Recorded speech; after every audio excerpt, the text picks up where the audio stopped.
Welcome into Phil's Tax Hacks and Other Retirement Facts with CPA and personal financial specialist Phil Putney. Now let's get rolling with today's show.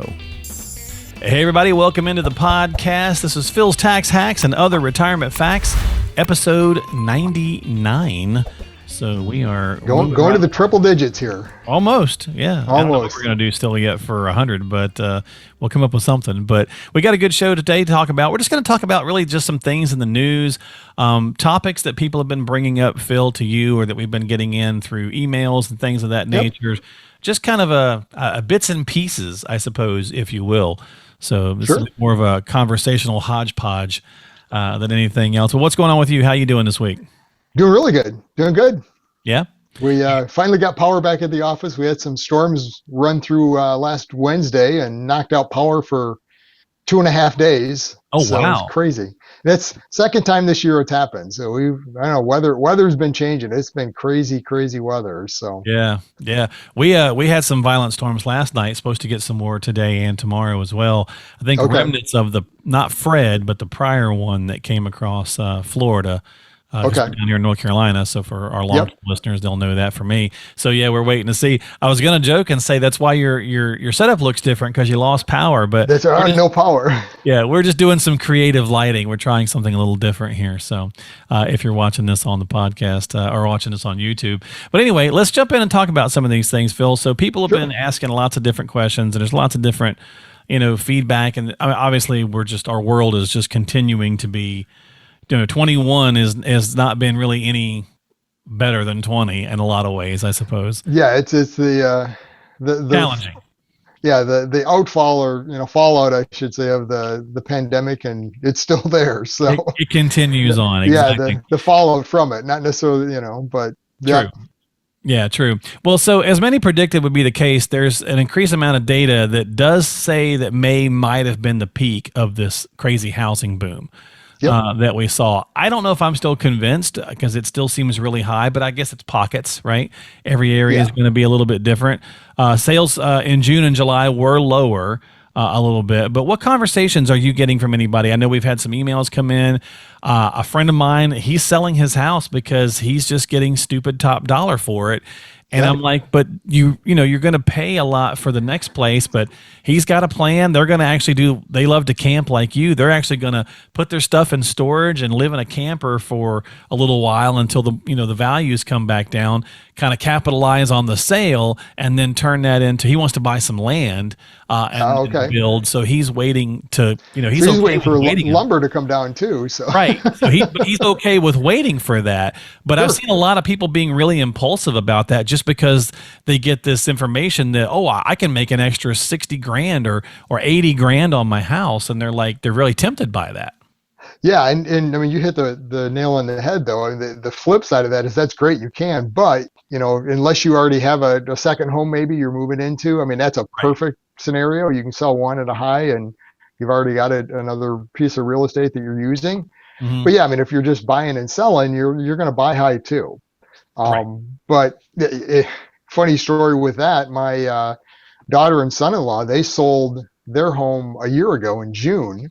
Okay. And, moved in with us and we've got room in the basement, figuring, okay, well, 3-4 months, whatever it takes, you guys will be fine. Find a place. Don't rush. A year later, they finally got into a place this year, in July. Wow. When they finally took possession and were able to move in. None of us knew or expected that long, not that big of a deal. I mean, it all worked out fine, but yeah, it's been a crazy market. With housing, the discussion I've had with clients is, looking at, you're paying more, but interest rates are lower. And that's part of what's driven housing so high is that people can afford more. Because at the end of the day, that's the math that you got to come down to is looking at what is your payment, your monthly payment. Right. And with interest rates where they're at, the monthly payment is about the same for a lot higher valued house when interest rates are lower. So which is all fine if you're looking at just that monthly of, effect of what does it cost me to live. The challenge in that though becomes is what happens when you want to sell. Right. So I mean, as long as you're going to be there an extended period of time, what that is, who knows, but I would say at least 10 years, you're probably going to be okay at the end. But the reality is, yeah, at some point the market is going to start to cool and prices are going to fall. Whether there's a crash, so to speak, like we saw before in the real estate market, who knows? I mean, I've got a lot of real estate clients and colleagues that I've worked with, and all of them are saying there's not any evidence that that's the case, Right. but absolutely a cool down and a slowdown. As demand starts to diminish, I think people are finally getting fed up with the high prices and saying, I'm just not going to do it. And as interest rates start to turn, and we've seen a little of that now, then they came back again over the last month or so. Right. But as they do start to rise, that's going to start to bring the housing values down. So one key thing, not really having anything to do with the markets and where they're at today, with real estate, especially in retirement, to consider though, is that reset, at least in Michigan, the way property taxes work, that reset on property taxes that a lot of clients don't even think of until they get into the process. But if you've been in your house, 15, 20 years or more, property taxes in Michigan, how much they can increase are fixed. It can't go up with inflation. So you might have a scenario where your house value is significantly higher than what your taxable quote unquote value is that they're basing property taxes on. Right. But now if you sell and then buy a new house, even though you might be selling and buying at the same price, that taxable value now on the new house gets reset based on current price. Gotcha. So you could see your actual property tax cost double. I mean, it kind of depends on what that variance is. So it's something to consider. Don't just look at the top number to say, oh, I'm going to sell at a high point, but I'm going to buy two. I'm okay. What's the net effect of everything else? Insurance. I mean, it's based on current values. So, I mean, that's going to be higher. So there's a lot of factors that play into it. But so that was one of the kind of the bits and pieces I wanted to cover. I'm going to jump to this other one because I think it's kind of similar to what we kind of already touched on. But the number of Americans filing for first-time unemployment benefits has fallen to its lowest record since the pandemic started. Yep. But yet we're still hearing from businesses. I just saw the other day somebody posted, we're going to be closed 2 days this week because we're short staffed. Yep. So it still seems, even though the numbers are saying people are going back to work, it doesn't seem to be reflective in every community. So are you hearing anything, seeing anything from clients? Is there still worry out there? Other small business owners like yourself, things of that nature? Oh yeah, I mean that's exactly the case. I mean we've had record unemployment, and I mean it's starting to fall, but it's very odd. You've got these record unemployment numbers, but yet we've also got the record number of job openings at the same time. Yeah. So and it's just because of the extra stimulus type money, extra benefits that is available. Yeah. So and it's absolutely affecting small business. I mean, there's a lot of them that fast food restaurants or many restaurants maybe aren't open full hours, or not opened inside at all because they can't get staff. So they're only doing drive-through if it's fast food. I know personally for our scenario, our church, we've got a daycare center, and we had to suspend operations. I mean, they could not get enough staff even to meet the requirement for the ratio between staff and children to maintain licensing. And stay within ratio, so they didn't have a choice. I mean, they could not get people to come to work, for what they can pay as a daycare. So it's dramatically affecting small business at this point. Well, it's funny because the third little bit and piece kind of ties into all of this.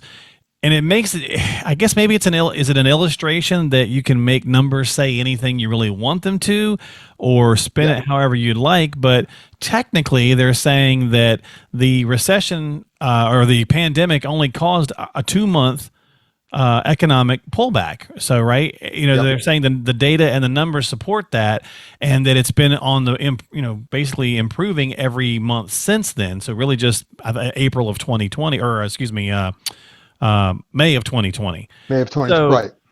But again, it's like inflation conversation. It's like, well, inflation's not that bad, and maybe it's transitory or whatever. But it's like, use your eyes and use your wallet. It sure doesn't feel like it. So the long-term ripple effects of the pandemic shutdown, the data might say, yeah, it was only 2 months of an economic downturn, and then everything's been on the move up since. But it sure doesn't seem like that to everybody, and it feels worse, Oh, actually. absolutely. And that's, I mean, it's a discussion I've had with clients all along that, and I'm sure everyone's tired of hearing this conversation. Oh, we've never seen it like this before, and Right. it's true. I mean, there's a lot of first times that have taken place. Hmm. First time the market fell as quick as it did, you know, Right. first time it recovered as quick as it did too. So when you step back though and understand, well, why? I mean, why did it fall as quick? Well, there was a ton of unknowns. I mean, everything, Sure. the world was shutting down.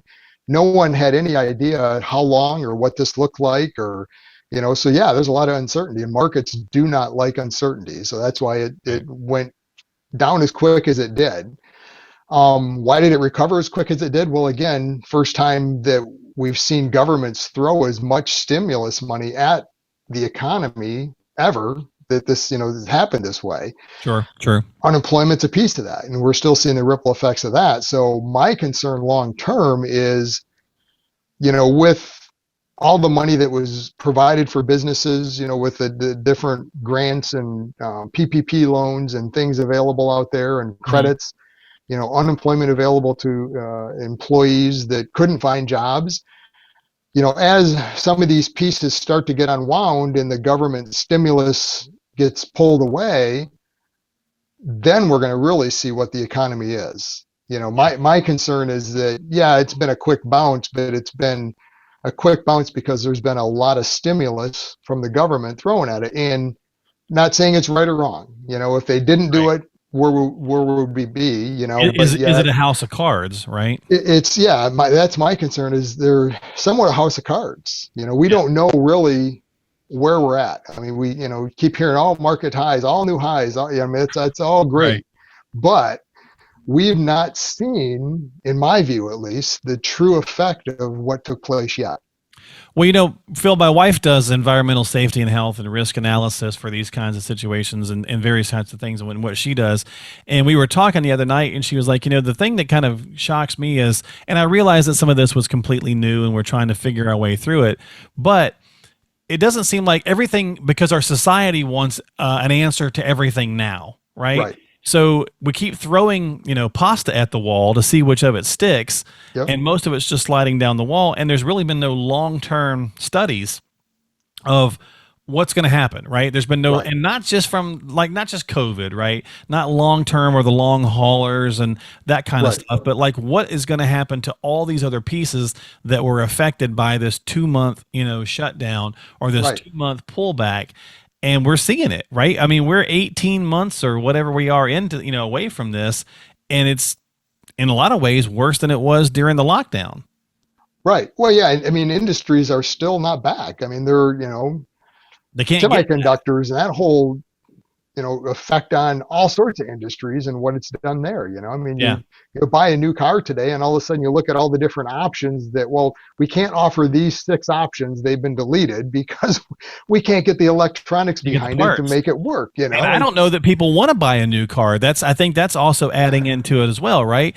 So it's yep. like, okay, well, I don't trust that that the workers are back or that they're as focused or that they have the parts. So maybe it's not going to be a good year, right? I'm not Right. going to buy one in a 2020 model or a 2021 model because it might not be a good year. I'll wait a little bit. But then used car prices are up 30 something percent. So Right. So I mean, the flip side, yeah. it's It's just that's what I said. To me, it's house of cards, or who knows. We bottom line is this. I'm just telling clients, I be cautious. I'm not saying put everything in the mattress and right. sell and go to cash, but I'm just Right. be very cautious in what you're doing. Make sure you've got a plan and understand risks Yeah. Yeah. Just because don't do I'm anything I'm a crazy. Yeah. yeah, Rash. I'm afraid, and don't get too optimistic.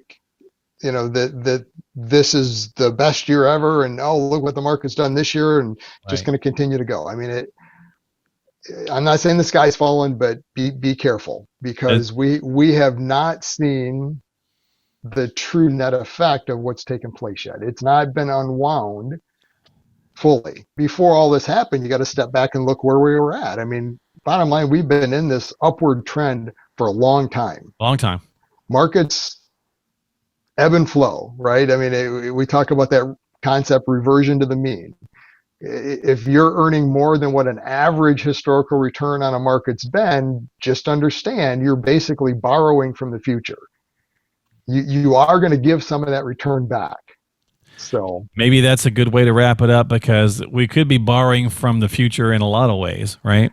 Yep. Yeah. Literally, we've been borrowing from the future as a country. So. Yeah, as a country. So yeah. Well, there you go. So just a lot of questions out there, a lot of people concerned. So this one's just kind of a bit more of a conversation piece this week. But if you have some questions, you do need some help, again, always make sure you check in with Phil before you take any action. Stop by the website at philstaxhacks.com.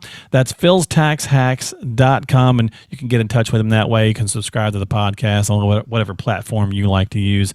And we're going to let you go this week, so thanks for hanging out with us. As always, we appreciate your time, and we'll see you next time here on Phil's Tax Hacks and Other Retirement Facts with Phil Putney.